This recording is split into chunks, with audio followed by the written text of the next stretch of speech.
It begins not with a sound, but with a simple label on a package. The address? A peaceful, idyllic liberal arts college in Winter Park, Florida, Rollins College. The recipient? A seemingly normal senior named Constantine Demetriades. But the contents of this package were anything but normal, and the discovery they triggered exposed a terrifying anomaly at the heart of the academic world. On the campus of Rollins College, a major online delivery was flagged. 1,500 rounds of ammunition. That single detail established the stakes immediately. Who was this student, and why was he ordering enough firepower to arm a small squad to his college dorm? The search that followed unearthed a secret hiding place, revealing not a student preparing for finals, but a senior allegedly assembling an armory. Tonight, we peel back the layers of a campus confrontation that raises a chilling question. How close was this college community to catastrophe?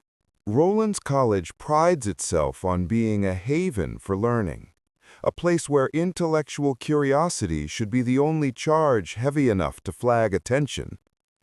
Yet, on a quiet Wednesday in December, the administrative machinery ground to a halt. The reason? A massive online order. The shipment was addressed to 21-year-old senior Constantine Demetriades. The quantity was staggering: 1,500 rounds of 9mm ammunition.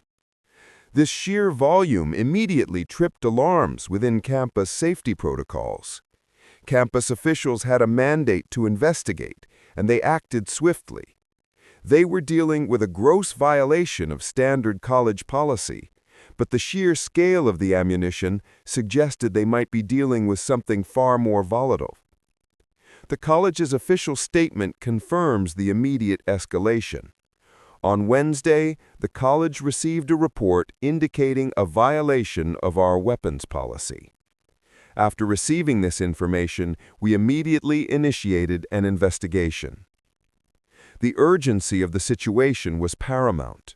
Authorities had to find out if this was an innocent mistake, a package error, or something sinister. Campus officials moved to locate Mr. Demetriades and his residence hall. This single delivery, this massive, unnerving pile of potential energy, was the thread they pulled. But the truth, hiding just a few feet away from where the students slept, was far darker than they anticipated. The discovery of the ammunition was only the beginning. Officials knew they had to search the room. But what exactly they were about to uncover, hidden in a typical small college dorm room, would shock the entire Winter Park community. What kind of weapon requires 1,500 rounds of ammunition? We find out after the break. Working quickly, the assistant campus safety director and local law enforcement converged on Demetriades' dorm room. What they found was a carefully managed election of instruments intended for conflict, not contemplation.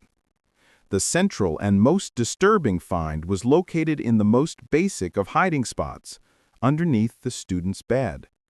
Concealed inside an unsecured black carrying case was a semi-automatic AR-15 rifle. The AR-15, a weapon associated with mass casualty events, lay steps away from the heart of a liberal arts college. The inventory of seized items went far beyond a single firearm. Authorities found the AR-15 rifle, 6 magazines, one of which was loaded and 5 were empty, a tactical vest, multiple knives, a black security vest, ear protection, a pistol storage case. The items paint a picture not of a casual shooter, but of an individual equipped and ready for action. The presence of a loaded magazine next to the powerful rifle, combined with the purchase of thousands of rounds of separate ammunition, created an explosive combination of evidence. Constantine Demetriades was immediately taken into custody. The charging documents were clear: possession of a weapon on school property. But the question remains, When did this operation begin, and what compelled a senior to stockpile tools of war on a campus that strictly forbids them? We know the evidence found was enough for an arrest, but the suspect's defense is even more difficult to reconcile with the chilling facts. Next, we look at the official policy he violated and the shocking claim he made about his intentions. The legal and institutional ramifications for Demetriades were instantaneous. Florida law may allow open carry, but Rollins College operates under its own strict rules. The school's website states unequivocally, any substance or device identified as a weapon is not permitted in the residence halls. Rollins College made it clear that this was a zero-tolerance issue. They stressed that Demetriades was identified and contacted quickly, and that he cooperated fully with college officials and local law enforcement. However, cooperation did not prevent the legal action. Constantine Demetriades was formally charged with possession of a weapon on school property. This charge stems directly from the violation of the college's ban on all weapons on campus. Furthermore, the investigation immediately triggered the student conduct process. The outcome for the senior was immediate and definitive. He is barred from campus until the matter is resolved. For a student just months from graduation, this incident has already cost him his presence on campus and has placed his entire academic career in jeopardy. But the facts gathered were just that, facts about items found and rules broken. What investigators needed was an understanding of why. When police questioned Demetriades, he offered a defense that was both compliant and contradictory to the terrifying cache of gear discovered beneath his bed. He openly admitted his awareness of the ban. Demetriades knew weapons were not allowed on campus, so why risk everything for an AR-15, multiple knives, and a tactical vest? The answer he gave authorities changes the way we view the evidence entirely. When questioned, Constantine Demetriades provided authorities with a narrative designed to distance himself from any sinister plot. He allegedly admitted to knowing the college's weapons policy. He acknowledged that he possessed a concealed carry permit from New Jersey, but also stated that he was aware that permit was not valid in Florida. His explanation for the rifle's presence was logistical. He claimed he had legally bought and registered the AR-15 in New Jersey. He had traveled there over Thanksgiving break, and upon returning to campus on Tuesday, December 2nd, he brought the rifle with him. He insisted that bringing the gun to campus had only happened one other time. The key component of his defense was his motivation. He repeatedly told investigators he had no ill intentions. His possession of the firearm, he claimed, stemmed from a simple, innocuous activity. He likes to shoot as a hobby. A hobby? One might reasonably ask, does a hobbyist need 1,500 rounds of 9mm ammunition delivered to a dorm room? Does a hobby require a tactical vest and a security vest? His claim to be an avid shooter, contrasted with the sheer military-style preparation found under his bed, creates a significant puzzle for investigators.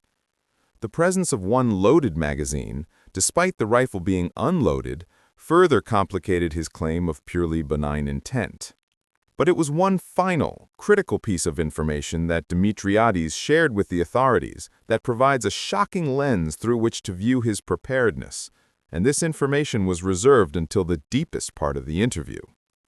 The next revelation turns the narrative of a casual hobbyist into something much more calculated and disturbing, hinting at a life where high-stakes security and constant readiness were the norm. We reveal the key twist after this.